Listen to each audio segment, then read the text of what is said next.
Le parfum magique de Nina Ricci.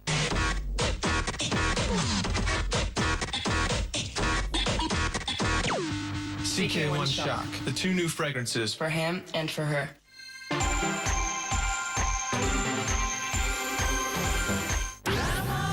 MTV Pulse, partenaire de Casabian.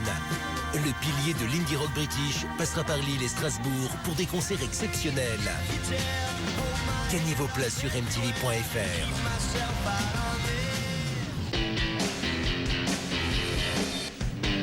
In 2000, 18-year-old Adam Lambert dropped out of college and set out for Hollywood with visions of one day becoming a Broadway star. But once in Los Angeles, Adam came face to face with a cold reality. He was starting at the bottom. I lived on my own in a really rundown apartment up in North Hollywood, and it was pretty gnarly. We drive up to it, and it's in this really seedy neighborhood. He opens the door, and there are thousands of cockroaches, just thousands. It's like a Stephen King movie. And we're all just standing in the doorway looking, and we're like, wow, this is bad. I cried the whole way home. I'd been there. I couldn't believe he was living there. But yet, he was like, oh, Mom, I'll be fine. It's okay. He reassured me, but I wasn't very happy. But I took a deep breath and stepped away and said, okay, let's see if he can do this. After 2 long years pounding the pavement, Adam finally landed his first big break, touring Europe as a lead performer in the musical Hair.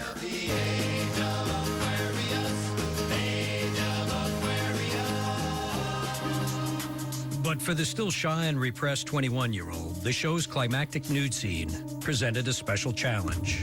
In rehearsal, it was so intimidating. I was like, oh my God, I can't believe we have to get naked. I'm so nervous. I was still really uncomfortable kind of in my own body. And I think that was one of the things that had still kind of clung on to me from adolescence. Facing his fear, Adam peeled away his insecurities. Through that process of having to do that every night, I got a lot more comfortable in my own skin and shedding that shame away, just like I shed the clothes that came off my body. I got so infatuated with the themes of the musical and of the whole late 60s hippie movement that I said, I want to be a hippie here in Europe, and I'm just going to live this lifestyle that we're telling the story of every night on stage. Adam soon went to his first rave and immersed himself in Europe's edgy underground club scene. We spent most of the time on this tour in Germany, and their attitudes towards alternative sexuality they just didn't care. I really appreciated that because it gave me a feeling of freedom to kind of explore and to express my sexuality.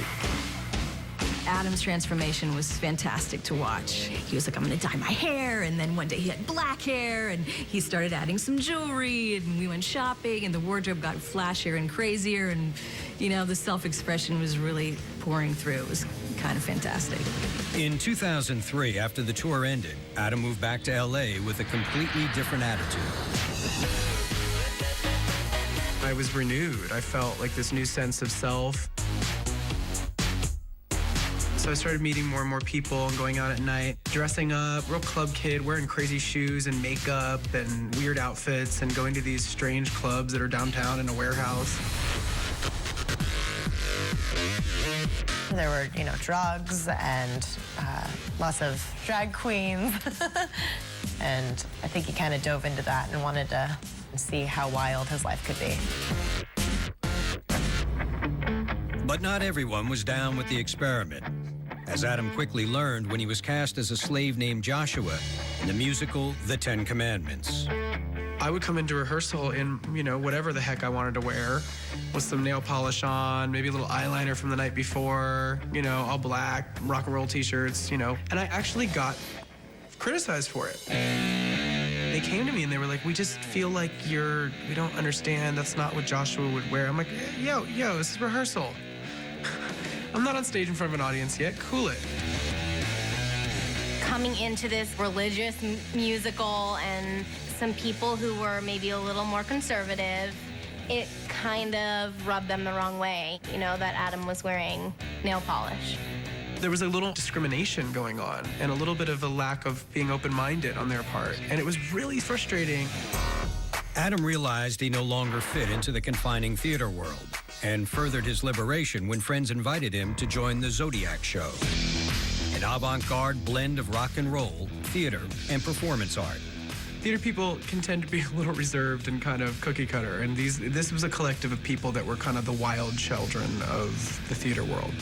Really intense, artistic spirits.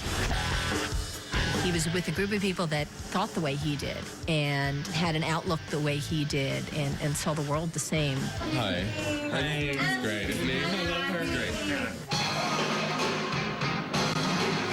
In his December 2004 debut, Adam chose the appropriately titled Sam Cooke classic, A Change Is Gonna Come.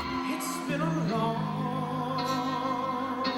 Now finally free to look and sing however he wanted, a new part of his creative spirit was unleashed. Change is gonna come. We just came out of the 10 Commandments, where there was all this frustration, and he really wanted to kind of come out and express the rebellious artist that was in there. It was very pivotal, and it was a beautiful, inspiring time. And I don't feel with a little glitter around my eyes. Oh, it's been a long... We picked that song because it kind of embodied that feeling of, you know what?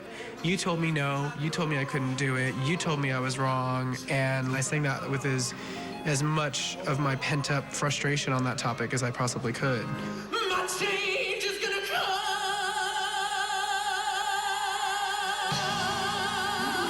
I think everybody in the audience just was in shock and awe when he was singing, and then he threw the microphone, and you know, it was like, here I am, I've arrived, go bleep yourself. Adam had spent his whole life training for the theater, but now, intoxicated by the freedom of singing on his own terms, a much different life was beckoning. All of a sudden I thought, you know what? I want to make music. This is what I want to do.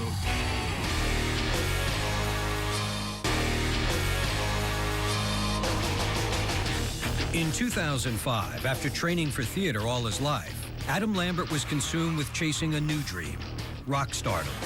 But he quickly discovered that it wasn't going to be as easy as he had hoped. You have to work really hard, and I did. But it takes a little bit more to be a rock star than just the desire. It's really difficult to convince a middle-aged record executive that 27-year-old gay guy that wears eyeliner is going to be a next pop star. It didn't make sense.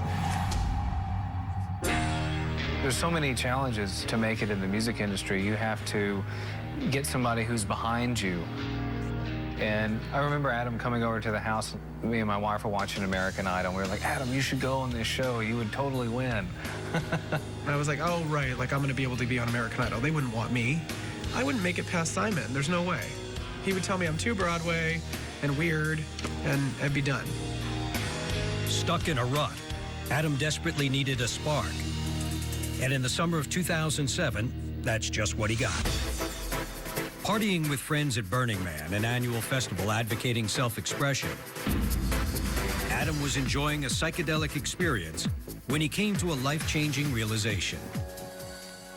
What I realized was, if I wanted to be a singer and make that happen, I had to make it happen. It wasn't just going to happen to me. And I think that was the first time that I started realizing that I had control over my world.